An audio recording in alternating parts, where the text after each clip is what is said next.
Today it was announced that quarterback Tua Tagovailoa is being benched in favor of the rookie Quinn Ewers. And this is just another step in the changing of the guard. First, it was firing the GM Chris Greer, and second, it was benching and ultimately cutting and moving off of Tua. And this is the right decision for the Dolphins to make, especially the Chris Greer firing. He was the GM since 2000. He's been a part of only five playoff appearances. He's had eight head coaches in that time span. He's had terrible draft class after terrible draft class, bad free agent signing after bad free agent signing, horrible extension after horrible extension, and ending with Tua being the last one. 212 over four. What are you doing? You don't need to sign these guys. You don't need to just because they're due for a contract. You can move off of them and cut your losses. But aside from the point, Chris Greer was the first guy that needed to go. The second player is going to be Tua. And yes, it's a tough pill to swallow. He's going to have a $99 million cap hit, dead cap hit, if and when cut this offseason, which is going to be the largest dead cap hit in the National Football League of all time, above Russell Wilson's, which nearly just destroyed the Broncos organization. But Champagne came in and smoothed things out for this team. Now they're looking like a contender. Aside from the point, the big question now is what happens with Mike McDaniel? Should the Dolphins keep him or should they get rid of him? And that answer starts and ends with Mike McDaniel, and they should clearly keep him. There's no reason not to. He's a brilliant offensive mind and he's a leader. When you're going out there and you're looking for a head coach, the two things you're trying to look for are A, are you good offensively? And B, are you a leader? If you look at all the great head coaches in the National Football League right now, Sean McVay, Kyle Shanahan, Andy Reid, what are they all great at? Leadership and offensive minded. Look at all the first year head coaches this year who are having success. Liam Cohen, Ben Johnson. What do they have in common? Offensive minded and great leaders. What is Mike McDaniel? He's a great offensive mind and he's a leader. Starting with the offensive side of the ball, he had success in San Francisco, but let's just push that off to the side. Look at his time in Miami. He's not only shown ways to win with one style, but two. It started off with speed, getting the ball out quickly to Jalen Waddle, to Tyreek Hill, to his playmakers, and let them take off. And that's exactly what they did. They had phenomenal seasons, especially that first year when they were there on the team. And then what happened this season when things were falling apart? He said, Tua, man, we're taking the ball out of your hands. I may not trust you. You're not having a good season. I mean, his numbers alone are just very eye-opening to his numbers this year. They're not great. He leads the league with 15 interceptions. He's not playing good football. He hasn't touched over 300 yards in a game this season. He's had 127 yards, 157, 171, 173, 100 yards, 146. These are his total passing yards in games. He's not playing good football by any means.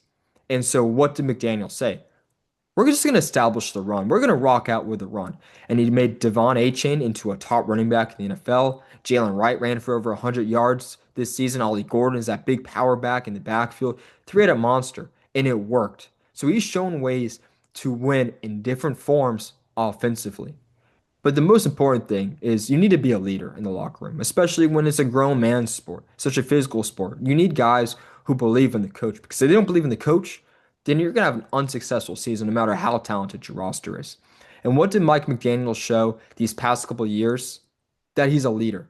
Last year, when Tua got hurt and he had Skylar Thompson and playing bad football, he was able to rally the guys up, win a lot of games, and they were in the playoff hunt until the last week of the season. Despite Tua missing 10 games due to a concussion, what happened this year? They went 2-7 to begin the season. GM was fired. Jalen Phillips was traded away. Everyone was in trade talks. Tyreek Hill broke his leg. This team was falling apart. And what did he do? He coached them to 4 straight wins, to 6-7.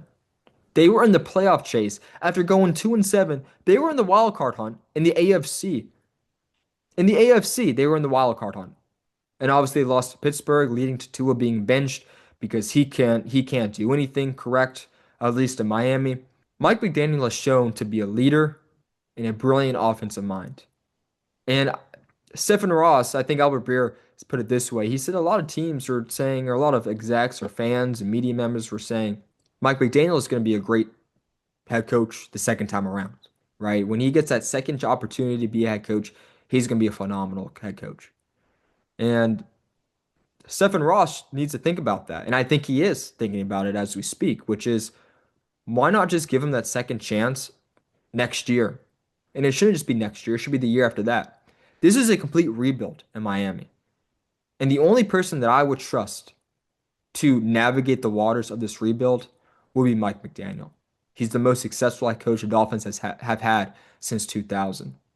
He's the only head coach to go to back-to-back playoff appearances with the Miami Dolphins since 2001, since Chris Greer basically took over. He made Tua a Pro Bowler. He made Tua, I guess in a sense, earn that paycheck. He elevated a quarterback who, to be frank, wasn't really all that good. That's coaching. He gave Tua the confidence to be great after Brian Flores.